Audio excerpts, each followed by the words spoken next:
You know, as I sit here at 80 years old, I've been thinking a lot about the journey of aging. When you reach this point in life, you realize that the biggest challenges aren't always the obvious ones.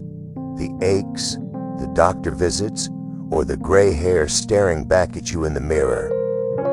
No, the real challenges are quieter, sneakier. They creep in so slowly you hardly notice until one day you look back and think, how did I get here? One of the first things I noticed in myself, and in so many others, is how easy it is to lose our curiosity. When we're young, we want to know everything. How the world works, what's around the corner, what's possible if we just try. But as we age, the temptation is to settle into what we already know, to stop asking questions, to stop learning. I remember when computers first became popular, I told myself, I'm too old to learn that stuff. So I ignored it for years.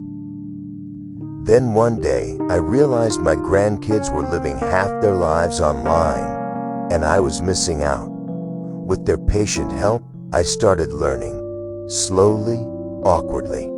But let me tell you, the world that opened up for me was incredible. I reconnected with old friends on social media, discovered health information that kept me strong, and even started ordering groceries online. Curiosity gave me a new way to stay alive, not just in body, but in spirit. Another trap I've seen is isolation. When we retire, when our kids move out, when our circle of friends grows smaller, it's easy to slip into being alone too much. At first it feels peaceful, but soon that peace turns into loneliness. I learned this the hard way. After my wife passed, I found myself sitting at home day after day, barely talking to anyone. The silence was heavy. Then one Sunday, a neighbor knocked and invited me to join a local senior group. I almost said no, but something inside me said, go. That little yes changed my life. I found laughter again. I found people who understood the struggles of aging. I even found myself playing cards and dancing again, things I hadn't done in decades. Staying connected is more than social, it's survival for the soul.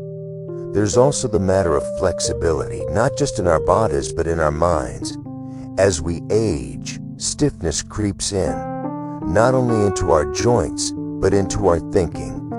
I remember arguing with my son about how to fix a leaky sink. I insisted my way was the only way, because that's how I'd always done it. He tried something new, and of course, it worked better. I felt foolish, but I also realized how stubborn I'd become. That day, I promised myself I would practice flexibility, not just stretching my body each morning, but stretching my thinking too. Being open to new ideas, even if they come from someone younger. And oh, the temptation to live in the past. I love reminiscing as much as anyone, but I've learned that if all I do is replay old memories, I miss out on today's blessings. I used to spend hours staring at photo albums of when my kids were small. It filled me with warmth, yes, but also sadness that those days were gone. One day, my granddaughter tugged my sleeve and said, "Grandpa, will you come watch my soccer game?" That was my wake-up call. Memories are treasures, but life is happening right now, and I don't want to miss it. Health, of course, is a big one. Many of us start neglecting the simple habits that keep us strong. I once knew an old fisherman who told me, if you want to stay upright, you've got to keep moving, like the tide. He was right. On days I skipped my walk, I felt weaker, stiffer, even grumpier.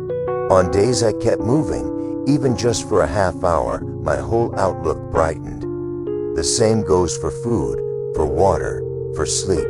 They sound small, but they make the biggest difference. One of the most painful habits I've seen and sometimes lived is letting friendships fade.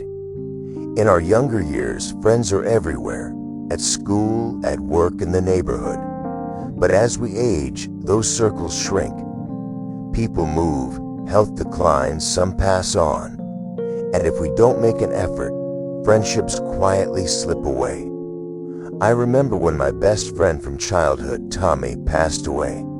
After the funeral, I felt a silence I'd never known before. For weeks, I walked past the coffee shop we used to visit every Thursday. It hurt too much to go in without him. Slowly, I stopped meeting other friends as well. That loneliness crept in deeper. Then one day, another old buddy, Charles, called. He said, "Robert, I miss you. Let's grab lunch." That call was like a lifeline. It reminded me that while some friendships end, others still need tending. I began making phone calls again, writing letters, even learning to text, clumsy as I was. Friendships are like gardens.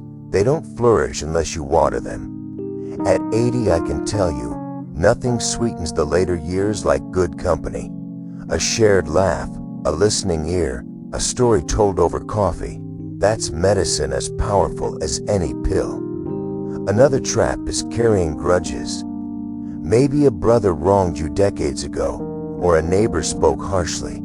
Sometimes we carry those wounds for years, even lifetimes. But here's the truth. Resentment weighs us down far more than it hurts the other person. I had a falling out with my own brother when we were in our 50s. We went nearly 10 years without speaking. 10 years. Looking back, I can't even remember what the fight was about.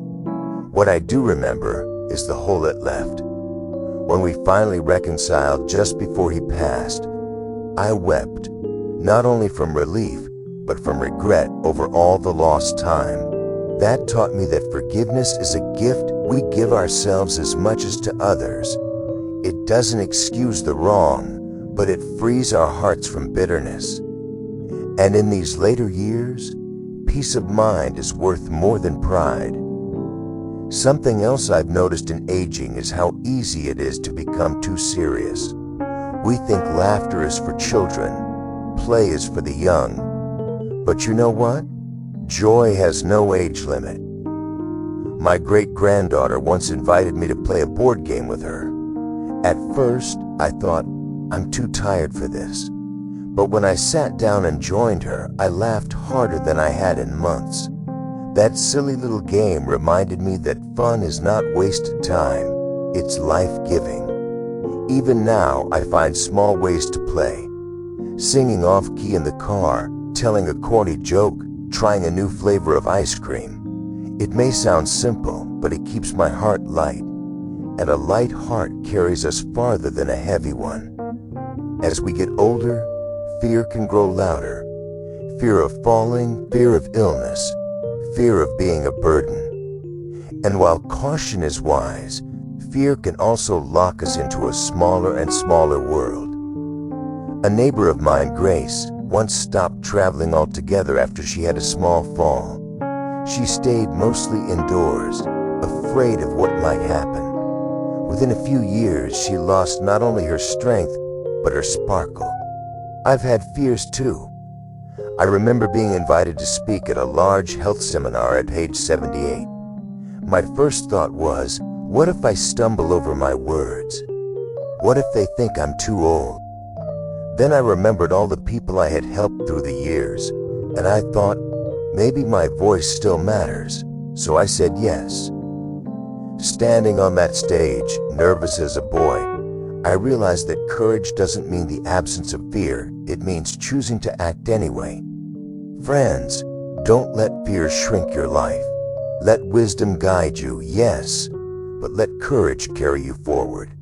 So here we are. We've walked through many of the hidden traps of aging.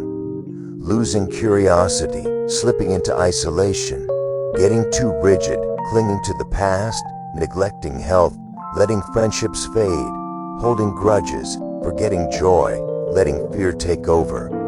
You might be thinking, Robert, I've already fallen into some of these. Well, so have I. Every one of them, at some point. That's why I'm sharing this, not as a man who's figured it all out, but as a fellow traveler on the same road. What I've learned is this: aging isn't about avoiding every mistake. It's about noticing when we've drifted off course and gently steering ourselves back. It's about choosing connection over isolation, curiosity over apathy, forgiveness over bitterness, joy over fear. At 80, I still wake up each day asking, how can I live well today? Sometimes the answer is as small as making a phone call to a friend. Sometimes it's as big as taking a new step into the unknown. But every choice adds up. Every choice writes the story of our later years. And here's the beautiful truth: it's never too late to change the story. Whether you're 50 or 80, you can still nurture friendships, open your heart, learn something new, or simply choose to smile when the world feels heavy. So, my friends, let us not fall into the quiet traps of aging. Let us walk forward with eyes open, hearts willing, and spirits curious. Because life doesn't end at retirement, or at 70, or even at 80. Life continues, as long as we choose to keep living it. Thank you for listening. And if my words stirred something in you, I hope you'll share them with a friend, with a loved one, with yourself in the mirror tomorrow morning. Because the greatest gift we can give each other and ourselves is the reminder that our later years can still be rich, joyful, and full of meaning, Gord. And before I finish, let me share one last thought. Over the years, I've come to see that aging is not only about what we lose, but also about what we gain. Yes, our bodies may move slower, our memories may slip, but we also gain a perspective that younger people often miss. We learn what truly matters and what doesn't. I no longer worry so much about keeping up appearances or impressing anyone. At 80, what matters most is love, kindness, laughter, and peace of mind. I find joy in the little things: the sound of birds in the morning, the warmth of sunlight on my face, the taste of a home-cooked meal, the smile of a grandchild running into my arms. These are treasures that money can't buy.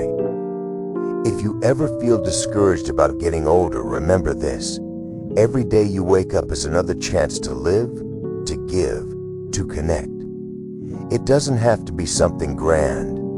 Call an old friend, plant a flower, write a note to someone you love, or simply sit quietly and breathe, grateful for the gift of another day.